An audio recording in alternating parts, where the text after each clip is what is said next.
कहानी का नाम शिव का इंतजार। बहुत समय पहले की बात है। उत्तर भारत के एक छोटे से गांव चंद्रपुर में एक गरीब विधवा औरत गौरी अपने इकलौते बेटे ओंकार के साथ रहती थी। उसका जीवन बेहद कठिन था। पति की मृत्यु जब ओंकार सिर्फ 3 साल का था तभी हो गई थी। तब से गौरी ने जैसे तैसे मजदूरी करके अपने बेटे को पाला। गौरी के जीवन में बस एक ही आशा थी, उसका बेटा पढ़ लिख कर एक अच्छा इंसान बने। पर किस्मत ने जैसे उसे हमेशा आजमाने की कसम खा रखी थी। सावन का महीना आया। सावन की पहली बारिश के साथ गांव के मंदिरों में हर हर महादेव की गूंज सुनाई देने लगी। गौरी हर सोमवार को शिव मंदिर जाकर उपवास करती, जल अर्पण करती और सिर्फ एक ही प्रार्थना करती, हे भोलेनाथ, मेरे बेटे को लंबी उम्र देना। मेरा जीवन चाहे जैसे बीते, पर मेरे ओंकार को खुश रखना।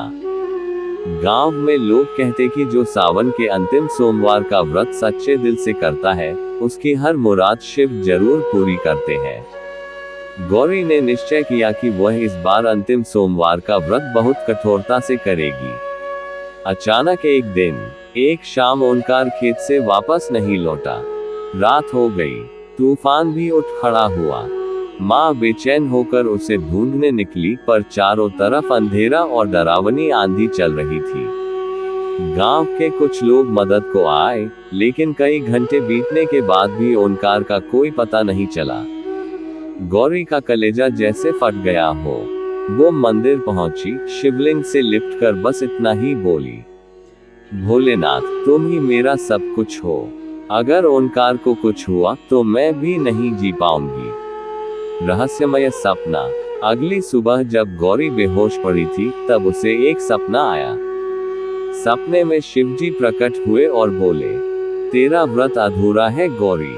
अंतिम सोमवार को जो जल मुझे अर्पित करेगी, वही तुझे तेरे पुत्र का रास्ता दिखाएगी। पर ध्यान रखना, उस दिन की परीक्षा कठिन होगी। गौरी की आंख खुली। शरीर थका हुआ था, लेकिन आत्मा दृढ़ थी। वह जानती थी अब सब कुछ शिव के हाथ में है। सावन का अंतिम सोमवार, आखिर वो दिन आ गया। गौरी ने व्रत रखा, पूरे दिन उपवास किया, पैदल चलकर मंदिर गई, शिवलिंग पर गंगा जल चढ़ाया और घंटों तक वहीं बैठी रही। तभी अचानक एक बूढ़ा साधु वहां आया। उसके शरीर से धूल झड़ रही थी, पर आंखों में अद्भुत तेज था। उसने गौरी से पूछा, बेटी, क्या तुम अपने बेटे की तलाश में हो? गौरी चौंक गई, उसने तो किसी से कुछ कहा भी नहीं था। साधु बोला, तेरे बेटे को जंगली तांत्रिकों ने अगवा कर लिया है। उन्होंने उसे बलि देने के लिए बंदी बना रखा है। तेरा व्रत ही उसकी ढाल बना है। जल्दी चलो, उससे पहले कि देर हो जाए। भयानक जंगल और शिव की परीक्षा। गौरी बिना डरे साधु के साथ जंगल की ओर बढ़ी। रात का समय, डरावना अंधकार और अजीब सी आवाजें, लेकिन उसका विश्वास अडिग था। जंगल के बीच में एक टूटे फूटे किले में कुछ लोग काले कपड़े पहने तंत्र मंत्र कर रहे थे। ओंकार बेहोश पड़ा हुआ था। गौरी भागी, लेकिन एक अदृश्य शक्ति ने उसे रोक दिया। तभी साधु ने त्रिशूल निकाला और जोर से कहा, भोले के भक्त को कोई रोक नहीं सकता। हट जा, मायावी शक्ति। अचानक साधु का रूप बदल गया। वो कोई और नहीं, स्वयं महादेव थे। न्याय और चमत्कार। महादेव ने अपनी जटाओं से गंगाजल की धार छोड़ी। उस पवित्र जल से किले के सारे तांत्रिक भाग खड़े हुए।